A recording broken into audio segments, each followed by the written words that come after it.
సరే ఇప్పుడు ఇకపోతే ఆహ్, ఆంధ్రప్రదేశ్ రాష్ట్రంలో చంద్రబాబు నాయుడు గారి ప్రభుత్వం వచ్చింది. పవన్ కళ్యాణ్ గారు కూటమితోటి ప్రభుత్వం వచ్చింది. ఇంతకు ముందుకు జగన్మోహన్ రెడ్డి గారి ప్రభుత్వం ఉన్నప్పుడు మన దగ్గర ఉన్న పెద్దవాళ్ళు దిల్ రాజు గారు గానీ, రాజమౌళి గారు, చిరంజీవి గారు, మహేష్ బాబు గారు, మహేష్ బాబు గారు, ప్రభాస్ గారు అందరూ వెళ్ళి రిక్వెస్ట్ చేశారు. అందరూ వెళ్ళి రిక్వెస్ట్ చేసి చేతులు జోడించి రిక్వెస్ట్ చేసి చేసినా సరే అప్పుడు ఏమీ అవ్వలేదు, సక్సెస్ అవ్వలేదు. వీళ్ళు మీటింగ్ అరేంజ్ చేసినా 1 కిలోమీటర్ దూరం నడిపించి తీసుకుపోయి ఇండస్ట్రీ అంతా బాధపడింది. జనాలు కూడా బాధపడ్డారు. కానీ ఈరోజు అదే పవన్ కళ్యాణ్ గారు ఒక డిప్యూటీ సీఎం పొజిషన్లో కూర్చున్నారు. ఇక్కడున్న ఇండస్ట్రీ ఆంధ్రప్రదేశ్కి తరలి వెళ్తుందా, ఇక్కడనే ఉండి రన్ అవుతుందా? ఎందుకంటే ఒకప్పుడు 50 సంవత్సరాల కింద తమిళనాడు నుంచి మనకు సపరేట్ అయిన తర్వాత బెఫర్కేషన్ అయిపోయాక ఇక్కడ రావడానికి రామానాయుడు గారి ప్రధాన కారణం ఇక్కడికి వచ్చారు. వాళ్ళందరూ తీసుకొచ్చి అప్పుడు ఇక్కడ చేశారు. కానీ ఇప్పుడు తెలంగాణ ఆంధ్రప్రదేశ్ రెండు బైఫర్కేషన్ అయిపోయిన తర్వాత ఇది కూడా అక్కడికి వెళ్ళే అవకాశం ఉందా ఆంధ్రప్రదేశ్లో?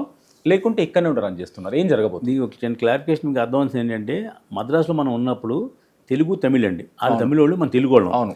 అప్పుడు కాబట్టి మనం తెలుగు ఇండస్ట్రీ ఇక్కడ ఉంది కాబట్టి తెలుగు ఇండస్ట్రీ కోసం ఇక్కడికి అప్పట్లో దాసనారాయణరావు లాంటి మేధావులు పెద్దలందరూ కలిసి పూనుకుని అప్పుడు Sarathi studio, Ramanaidu studio, Bhagyanagar studio లాంటి ఇక్కడ కట్టుకుని ఇక్కడికి వచ్చారండి. ఇప్పుడు మనం అది తెలుగునే, ఇదే తెలుగే, తెలుగు రాష్ట్రాలే. తెలుగు రాష్ట్రాలు విడిపోయినాయి కాబట్టి ఇక్కడి నుంచి మనం వైజాగ్ వెళ్దాం, విజయవాడ వెళ్దాం అంత అవసరం లేదు. అంటే ఇక్కడ ఎంత పొటెన్షియాలిటీ ఉందో అక్కడ అంత పొటెన్షియాలిటీ ఉంటుంది మనకి. అది మీరు చెప్పిన జగన్ గారు ఆయనకి సినిమా ఇండస్ట్రీ మీద కక్ష ఉంది కాబట్టి కక్ష తెచ్చుకున్నాడు. అదే మీరు చాలామంది చెప్పారు అప్పుడు, చిరంజీవి గారు ఒక స్టెప్ దిగి అందరినీ బాబు మా ఇండస్ట్రీని కాపాడండి అని అడిగారు అని. చిరంజీవి గారు స్టెప్ దిగడం కాదండి, ఆయన పర్సనల్గా దిగల, ఇండస్ట్రీ కోసం దిగాడు ఆయన. కాబట్టి ఆయన చిరంజీవి గారు ఎందుకు గొప్పడయ్యాడంటే, ఆయన పర్సనల్గా వెళ్ళి నాకు స్థలం ఉండి పొలం ఉండి అడగల, ఇండస్ట్రీని కాపాడండి అని ఒక స్టెప్ దిగాడు. ఒక స్టెప్ దిగినా కూడా ఆయన మెగాస్టార్ ఎందుకు అయ్యాడంటే ఇండస్ట్రీ కోసం ఆయన ఒక అడుగు కిందకి వేసాడు. కానీ సింహం అడుగు వెనక్కి ఎత్తే మళ్ళీ ఎదరికి 10 అడుగులు వేస్తున్నారు చూడండి. అలాగే ఈవేళ ముఠా మేస్త్రి సినిమాలో గతంలో మనం చిరంజీవి గారు కామన్ ముఠా మేస్త్రిగా ఉండే మనిషి సీఎం మినిస్టర్ అవుతాడు. అలాగే ఈవేళ మన పవన్ కళ్యాణ్ గారు సినిమాటిక్గా 10 సంవత్సరాలు ఆయన ఎంతో కష్టపడిన ఇండస్ట్రీలు అతని 100 కోట్ల రెమ్యునేషన్ వచ్చినా అది వదులుకొని ఇండస్ట్రీ కోసం, సినిమా జనం కోసం, లేకపోతే మన ఆంధ్రప్రదేశ్ ప్రజల కోసం కష్టపడి ఈవేళ అసలు సూపర్ స్టార్ అయిపోయాడు ఆయన. సెంట్రల్ గవర్నమెంట్ కూడా మన సపోర్టు, పవన్ కళ్యాణ్ సపోర్టు. అది చంద్రబాబు నాయుడు గారిని, మోడీ గారిని కలిపింది కూడా పవన్ కళ్యాణ్. అంటే ఎంత స్టార్ కాదు అతను, సూపర్ స్టార్, పవర్ స్టార్ కానీ 36 సార్లు పెరిగే స్టార్ అయ్యాడు పవన్ కళ్యాణ్ గారు. ఇండస్ట్రీలో ఆయనకి హోమ్ మినిస్టర్, ఇదే మన ఉప ముఖ్యమంత్రి ఇచ్చారు కదండి. ఇప్పుడు ఇండస్ట్రీని డెఫినెట్గా బాగా డెవలప్ చేస్తాడు. అదే హైదరాబాద్ నుంచి విజయవాడ వెళ్ళడం, వైజాగ్ వెళ్ళడం పక్కన పెట్టండి, అది 10 సంవత్సరాలు పడదు. కానీ తెలుగు సినిమా స్టామినాను మాత్రం చాలా స్థాయికి ఎదుగుతారు. ఇంతకుముందు మనకు 15 కోరికలు ఉన్నాయండి, అంటే మనకి కష్టాలు ఉన్నాయి. అవన్నీ కూడా ఏకదరువున డెఫినెట్గా పవన్ కళ్యాణ్ గారు చేయిస్తారు. అలాగే ఇప్పుడు మన సినిమాటోగ్రఫీ మంత్రి గారు నిడదవోలు ఎమ్మెల్యే ఏమంటే, ఆయన కూడా సినిమా మీద అవగాహన ఉంది. ఆయన డెఫినెట్గా అప్పుడే ఆల్రెడీ ఇండస్ట్రీ నుంచి మనం వెళ్ళి రిప్రజెంటేషన్ ఇస్తున్నాం, మాకు ఈ సమస్యలు ఉన్నాయి మీరు తీర్చాలని. వాళ్ళు కూడా చాలా పాజిటివ్గా స్పందిస్తారు. ఇండస్ట్రీ అక్కడ హైదరాబాద్ నుంచి కాకుండా వైజాగ్, విజయవాడలో కూడా డెవలప్ అయ్యేలాగా అక్కడ చేస్తారు. ఇంతకుముందు చంద్రబాబు నాయుడు టైంలోనే మనకి అక్కడ వైఎస్ఆర్ రాజశేఖర్ గారి టైంలో కూడా మనకి వైజాగ్లో సైట్లు ఇచ్చారు మనకి. కానీ ఎక్కడో కొండ మీద ఇచ్చారు, ఆ కొండ పగల కొడతాక చాలా ఖర్చు వద్దని మనం ఎవరో ఎదరికి వెళ్ళలేదు. అక్కడ డెవలప్ చేయడానికి ఇప్పుడు ప్రణాళిక వేస్తున్నారు, ఖచ్చితంగా జరుగుద్ది. పవన్ కళ్యాణ్ రావడం అనేది మాత్రం మనకి 100% ప్లస్ పాయింట్. ఇంక చంద్రబాబు నాయుడు గారు కూడా ఒక 5 years కష్టపడి అక్కడ మా భాగ్యనగర్ అక్కడ స్టూడియో, అదే మన అసెంబ్లీ కడుతున్నారు కదా అమరావతిలో, దాన్ని చెడగొట్టాడు కదా. ఇప్పుడు మళ్ళీ దాన్ని పునర్వ్యవస్థీకరణ చేసి డెఫినెట్గా అక్కడ ప్రభుత్వం చాలా బాగుంటుంది. ఇక్కడ కూడా మనకి పాజిటివ్ వైబ్రేషన్స్ ఉన్నాయి. ఇక్కడ సీఎం కూడా అక్కడ ఇంకా చాలా బాగుంటుంది. ఇండస్ట్రీ అక్కడికి వెళ్తుంది లేదని అర్జెంట్ ఏం లేదు, కంగారు లేదు, వెళ్ళక్కలేదు. ఇక్కడి నుంచి ఆపరేట్ చేస్తారు.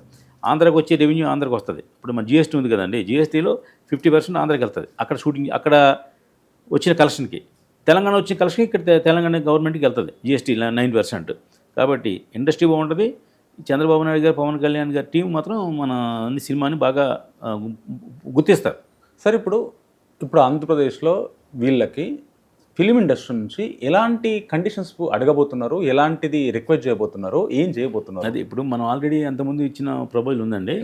ఆ ప్రపోజల్ మీకు కూడా పంపిస్తాను. ఏంటంటే మనకి మెయిన్ ఏంటంటే టికెట్ రేట్లు పెద్ద సినిమాలు వచ్చినప్పుడు ఫస్ట్ వీక్కి కావాల్సినప్పుడు అడగటం, పెంచుకుంటే అవకాశం ఆయన అప్పుడు ఇవ్వలేదు కక్ష కట్టి. పవన్ కళ్యాణ్ గురించి కష్టపడి కక్ష కట్టి ఇవ్వలేదు ఆయన. ఇప్పుడు అన్ని సినిమాలకి అడిగిన వాళ్ళు ఇస్తారు. మేము ఇంకో కోరిక కొడుతున్నాం, పెద్ద సినిమాకి రేటు పెంచండి అడిగినప్పుడు, అలాగే చిన్న సినిమాకి రేటు తగ్గించండి అడిగినప్పుడు. మా సినిమా ఉంది, 100 రూపాయలు అమ్ముతున్నారు అనుకోండి, 200 రూపాయలు చేయమని అడుగుతున్నారు వాళ్ళు పెద్ద సినిమాకి, చేస్తారు. అలాగే మాది 100 రూపాయల సినిమా, చిన్న సినిమా, ఇది అంత పొటెన్షియాలిటీ లేదు కాబట్టి దీన్ని 70 రూపాయలు చేయండి అని అడుగుతాం మేము. దానికి కూడా వాళ్ళు వెసులుబాటు ఇచ్చే మార్గం ఆలోచిస్తున్నాం. ఇంతకుముందు ఏంటంటే 100 రూపాయలు అంటే 100 రూపాయలే, కింద దిగటానికి వీల్లేదు, పెంచుకుంటే అవకాశం ఇస్తారు. అలా కాదు, పెంచుకుని తగ్గించుకుని ఏదైనా చేసుకునే అవకాశాన్ని మాత్రం ఒకటి కోరుతున్నాం. కానీ ఇలా పెంచడం వల్ల నార్మల్ జనాలు మిడిల్ క్లాస్ ఫ్యామిలీ కానీ చిన్న ఫ్యామిలీ ఒక ఫ్యామిలీతో పోవాలంటే 1000-2000 రూపాయలు అవుతుంది, బడ్డెన్ అవుతుంది. కానీ ఇలా పెంచడం ఎంతవరకు కరెక్ట్? జనాల మీద భారం పడట్లేదా? అంటే అన్ని సినిమాలు పెంచడం, ఒక 7-8 సినిమాలు పెంచుతారండి. ఇది ప్రభాస్ సినిమాకి, పుష్ప సినిమాకి, ఇలాంటి వాటికి ఆ సరదా దొరద ఉన్నవాడు ఎవడో ఆ ఫస్ట్ వీక్ చూస్తాడు, సెకండ్ వీక్ నుంచి మామూలు రేట్లే పెడతారు. ఇప్పుడు మనం కూడా ఏంటంటే వాళ్ళని క్యాష్ చేసుకుంటున్నాం అంతే, అలా ఉత్సాహాన్ని క్యాష్ చేసుకుంటున్నారు. ఎందుకు క్యాష్ చేసుకుంటున్నారంటే మా బడ్జెట్ పెరిగింది కాబట్టి ఆ బడ్జెట్ని మేము రికవర్ చేసుకుంటాం అంటున్నారు. ఇప్పుడు దీని గురించి వాదోపవాదాలు చాలా జరిగినాయండి. ఇప్పుడు నేను చిన్న ప్రొడ్యూసర్గా నేను ఆ విషయం గురించి నేను డిస్కస్ చేయకూడదు. మేమేమంటున్నాం అంటే 100 రూపాయల టికెట్ని 70 రూపాయలు చేయండి అంటున్నాం మేము. చిన్న సినిమా మీరు అన్నట్టు చూడండి, ఎందుకు అందుబాటులో ఉండాలంటే చిన్న సినిమాకి థియేటర్ ప్రేక్షకుడు రావాలంటే టికెట్ తగ్గించమని అడుగుతున్నాం. అలాగే ఆల్రెడీ కొంతమంది తగ్గిస్తున్నారు పరోక్షంగా. ఎలాగంటే నిన్న హరూమ్ హరాన సినిమా రిలీజ్ అయింది 14వ తారీఖున, దానికి 2 టికెట్ కొంటే 1 టికెట్ ఫ్రీ అండి. 2 టికెట్లు ఉంటే 1 టికెట్ అంటే 100 రూపాయల టికెట్ 200 కదా, 2 టికెట్లు 200 అవుతుంది. ఇప్పుడు 1 టికెట్ ఫ్రీ అంటే 1 టికెట్ 70 రూపాయలు పడింది. మేము చెప్పేది ఏంటి, అదే కదా అడిగింది మేము. టికెట్ 70 రూపాయలు చేస్తే ప్రేక్షకుడు త్వరగా వస్తాడు థియేటర్కి అనుకున్నాం. ఇప్పుడు వాళ్ళు స్కీమ్ పెట్టారు, ఏదో బట్టల షాపులో 2 చీరలు కొంటే చీర ఫ్రీ అన్నట్టుగా 2 టికెట్లు కొంటే 1 టికెట్ ఫ్రీ అన్నారు. అలాగే మన పీవీఆర్ మల్టీప్లెక్స్ వాళ్ళు పాస్పోర్ట్ అని ఒక స్కీమ్ పెట్టారు. 349 రూపీస్కి మీరు టికెట్ కొంటే కనుక 4 టికెట్లు ఇస్తారు. అంటే శుక్ర, శని, ఆదివారం తప్ప మిగతా 4 రోజుల్లోని మీరు ఆ సినిమాని చూడొచ్చు. 4 సినిమాలు చూడొచ్చు, ఒక సినిమా కాదు, 4 సినిమాలు చూడొచ్చు. 4 సినిమాలు చూడొచ్చు. 349 రూపీస్కి 4 సినిమాలు ఆ నెలలో, ఒక నెలలో చూడొచ్చు. అది కూడా వారంలో చూడాలని అర్జెంట్ లేదు. అంటే శుక్ర, శని, ఆదివారం వదిలేస్తే సోమవారం నుంచి థియేటర్లు కొంచెం డల్గా ఉంటాయి. ఈ టికెట్ వల్ల ప్రేక్షకుడు వెళ్తాడు. ఆడికి 85 రూపాయలు పడింది టికెట్, మల్టీప్లెక్స్ 85 రూపాయలు అంటే చీపే. అలాగే ఏంటంటే మనం అనుకునే ఆ స్కీమ్ ఆల్రెడీ పీవీఆర్ వాళ్ళు పెట్టారు, ఈ హరూమ్ హరాడు పెట్టాడు. అంతకుముందు ఒక ప్రొడ్యూసరు నా సినిమా మొదటి రోజు అందరికీ ఫ్రీ అని పెట్టాడు. ఎందుకలా? ఊరికే మరి ఎందుకు, ఎలాగ జనం రారు థియేటర్కి, ఫ్రీ అంటే అట్లీస్ట్ ఆ అబ్బాయి సినిమా చూస్తారని ఉద్దేశం.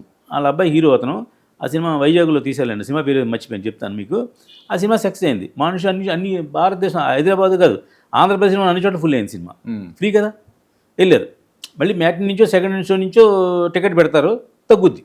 ఎలాగా అతని ఉద్దేశం ఏంటంటే ఈ పబ్లిసిటీలకి, ప్రమోషన్కి ఖర్చు పెట్టే డబ్బుని అసలు ఫ్రీ అంటే ప్రేక్షకుడు వస్తారు కదా ఉద్దేశంతో. బాగుంది అనుకోండి, మనుషులు చూస్తారు, బాగుంది, మీరు చెప్తారు బాగుంది సినిమా అని చెప్తారు కదా, అప్పుడు మ్యాట్ని కూడా టికెట్ కొనుక్కుని వెళ్తాడు. అది కూడా మంచి ఐడియా. ఏంటంటే ప్రేక్షకుల నుంచి, ప్రజల నుంచి కొత్త ఐడియాలు వస్తూ ఉంటాయండి. ఈ టికెట్ తగ్గించడం ఒక పద్ధతి. నారాయణమూర్తి గారు ఎప్పుడు పోరాడుతూ ఉంటారు, నేల అనేది ఉండాలి ఖచ్చితంగా. మాస్ అనేవాడు నేల సినిమా చూడతాడు కాబట్టి నేలకి టికెట్ నేల అనే క్లాస్ ఉండాలి, తగ్గించి పెట్టాలని చెప్పి పాపం ఆయన ఎప్పటి నుంచో పోరాడుతూ ఉన్నాడు. ఈ మల్టీప్లెక్స్లో వచ్చిన తర్వాత ఏమైందంటే 3 క్లాసులు ఒకటే రేటు. 1 రేటు 100 రూపాయలు, కింద నుంచి పైన దాకా 100 రూపాయలు కదా మల్టీప్లెక్స్లో.